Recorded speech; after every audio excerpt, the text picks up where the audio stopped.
Welcome back to the deep dive. We've gathered the sources, done the synthesis, and now we're ready to extract the insights just for you. Today, we are wrestling with, well, a literary giant, Fyodor Dostoevsky, and his life. Wow, arguably more brutal than his fiction sometimes. We're not just here to talk plots, though. We want to really dive into the practical, often painful lessons he pulled from his own incredible suffering. I mean, think about it. This is a man who faced a firing squad, fully expecting to die, only to have the sentence changed literally at the last second, changed to years in a Siberian prison camp. That kind of experience. It fundamentally changes you, right? It forced him to grapple with these deep paradoxes about being human. And our mission today is, well, to figure out what those paradoxes can teach us, even now. That context is absolutely vital. You really can't understand Dostoevsky without it. His experience took suffering from, an abstract idea to something incredibly raw and real.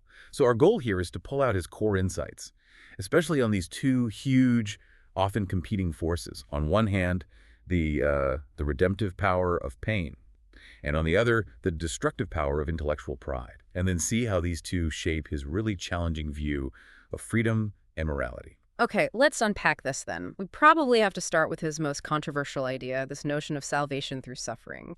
He argued pain wasn't pointless.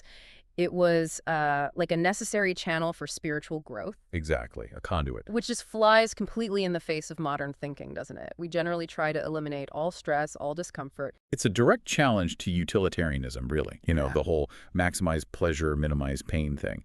Dostoevsky essentially said, no, you've misunderstood what humans actually need.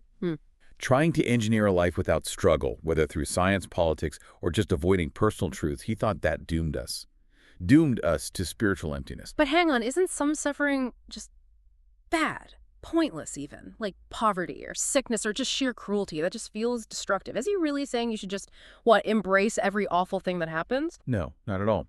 And that's a really important distinction he makes. There's what you might call fake suffering. This is the pain that comes from evasion, from self-deception. It's the pain you create when you refuse limits. Think of someone battling addiction maybe, or Dostoevsky's own gambling addiction, right? Chasing that next bet, thinking it will solve everything, but just digging a deeper hole. That's destructive pain, born from refusing responsibility. But then, crucially, there's redemptive pain. This is different.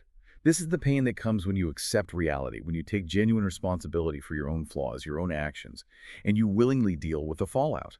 He knew this firsthand.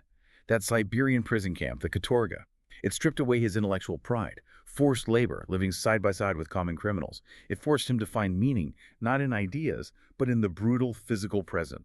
He had to accept it, accept the pain, the monotony, to survive spiritually. Okay, that reframes it completely, and we see this so clearly in Crime and Punishment, don't we? Raskolnikov commits murder based on this purely intellectual theory, a calculation almost. He thinks he's above the rules. Precisely. And the irony, the second he does it, his theory crumbles. He's immediately plunged into fever, delirium, overwhelming guilt. Yeah, his mental state just shatters. Yeah. The intellectual fortress he built just collapses under the weight of his conscience.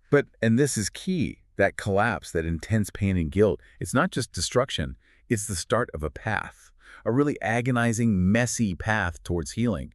It only becomes truly redemptive when he stops running from it, when he starts facing it. And what's so fascinating is how it connects to psychology.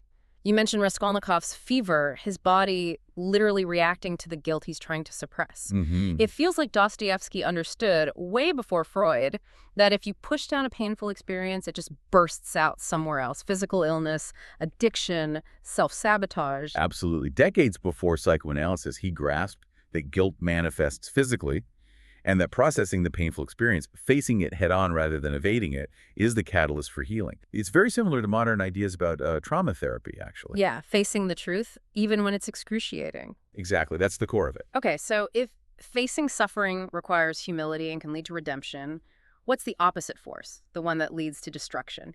You mentioned intellectual pride, the refusal of humility. Yes, what you might call the fortress of reason. Dostoevsky was incredibly wary of Enlightenment thinking when it became extreme.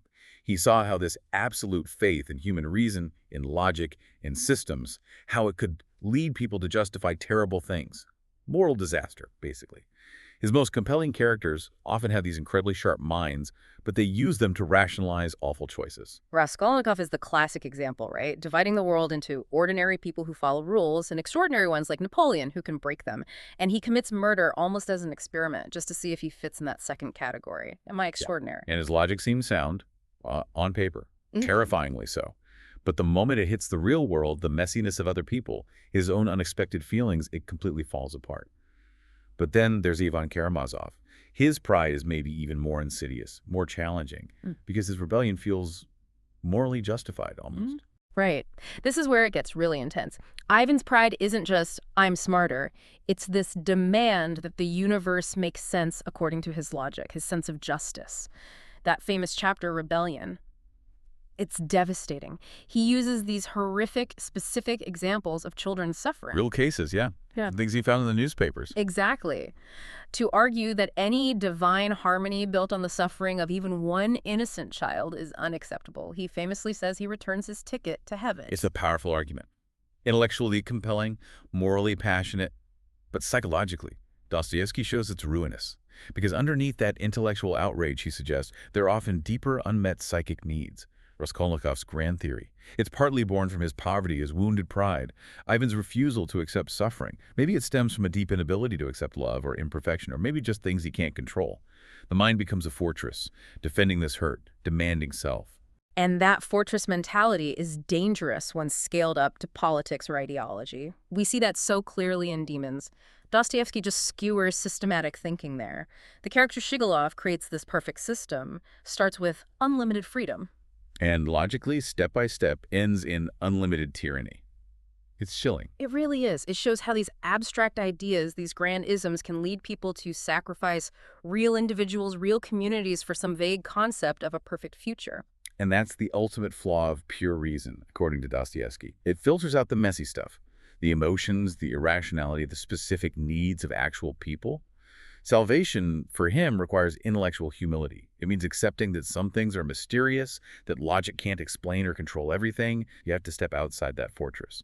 And that takes faith, or at least a kind of radical openness, which is why Raskolnikov ultimately needs Sonia, with her simple, unshakable faith. Okay, so if intellectual pride walls you off, and facing reality through pain is the way out, let's talk about freedom, because this seems to be the consequence of it all. What does it mean to be free in Dostoevsky's world? It's not easy, is it? Not at all. He saw freedom not as this wonderful gift, but as a terrible burden, an awful load that actually most people desperately want to escape. Wow. A terrible load. He explores this most powerfully in the Grand Inquisitor chapter in The Brothers Karamazov, which is just one of the most profound critiques of human psychology ever written.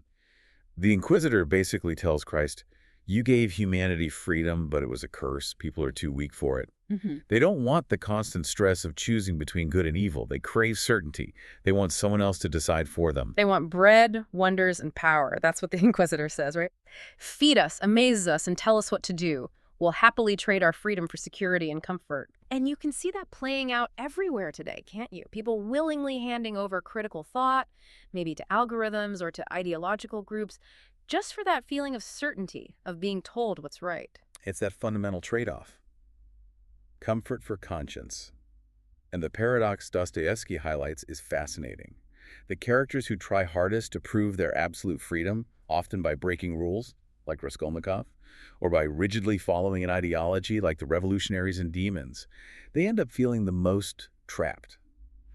Trapped by guilt, trapped by the very systems they embraced, trapped inside their own heads, claiming total freedom somehow leads to total confinement. Which brings us straight to ethical responsibility then. If you are free, you're responsible, not just for your actions, but for the whole chain reaction. Like with Avon, his abstract philosophical ideas about a meaningless, unjust world, they directly influence Merdvikov to actually kill their father. Precisely. You're responsible even for the intellectual climate you help create. Your thoughts have consequences in the real world. Being truly free means accepting that heavy weight. Okay, so pride and evasion lead to isolation and more pain. Freedom is this heavy burden. What's the counterforce? What actually helps carry that load? You mentioned active love earlier. Is that the key? But first, we need to talk about human nature itself, right? The duality. Yes, absolutely. Dostoevsky utterly rejects any simple view of people being just good or bad. For him, authenticity means owning the complexity, the contradictions within yourself. Dmitry Karamazov is the perfect example, the passionate brother. He famously says he finds beauty in both Sodom and Madonna. He's drawn to the lowest depths and the highest ideals, often at the same time. That's not hypocrisy, in Dostoevsky's view. It's just human. Everyone contains both possibilities. And acknowledging that duality, that potential for darkness, makes confessions so crucial, doesn't it? It seems like the only way to break out of the isolation that secrets and pride create. Raskolnikov's real turning point isn't getting caught, it's confessing to Sonia. Exactly. He breaks the spell of loneliness, as Dostoevsky puts it. And Sonia's role is vital. She doesn't judge or offer easy answers. She simply witnesses. She sees the full horror of his crime, but she doesn't give up on him. She still sees the potential for change. And that embodies this idea of active love. Perfectly. Active love for Dostoevsky is the force that makes redemption possible. And it's not easy. It's not that abstract love for humanity that someone like Ivan talks about but can't actually practice with real people. Abstract love is cheap. So what makes active love different? What makes it costly? It means loving specific, often difficult, flawed individuals, the murderer, the drunkard, the arrogant intellectual. It requires immense patience, real effort. Father Zosima in Karamazov calls it labor and patience. He warns it can be draining, tiresome. Sonia demonstrates it through action, not words. Her quiet loyalty, following Raskolnikov to the hellish conditions of Siberia, that's active love. It's a constant choice, a presence, not just a feeling. And making that choice, engaging in that active love, is what builds real community. It breaks the isolation. Absolutely. Isolation is spiritual death. For Dostoevsky, look at the underground man trapped in his own spiteful, lonely hell. Connection, fostered by this active love, is strength. Even physical suffering feels different when it's shared or witnessed with empathy, like Sonia does for Raskolnikov. Or think of Alyosha Karamazov, connecting with those grieving schoolboys, creating shared memories. That active presence transforms their pain into something shared, something meaningful, offering hope. So putting it all together, Dostoevsky's path isn't about finding some easy solution, is it? Not at all. It's about living in a state of dynamic tension. It demands accepting suffering, practicing intellectual humility, shouldering the heavy burden of freedom, and constantly actively choosing love. It's an ongoing effort, a continuous process, not a final state you arrive at. Right. So the key takeaway for you listening isn't some simple self-help plan.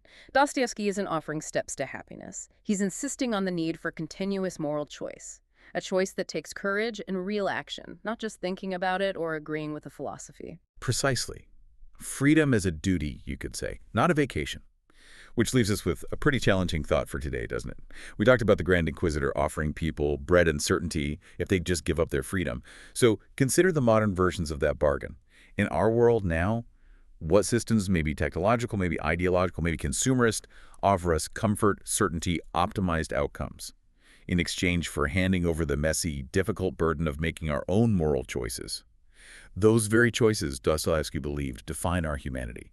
It definitely raises an important question. It certainly does. A 19th century Russian author still speaking directly to our deepest modern anxieties. Thank you for joining us on this deep dive into the challenging, paradoxical wisdom of Dostoevsky. Go forth and explore further.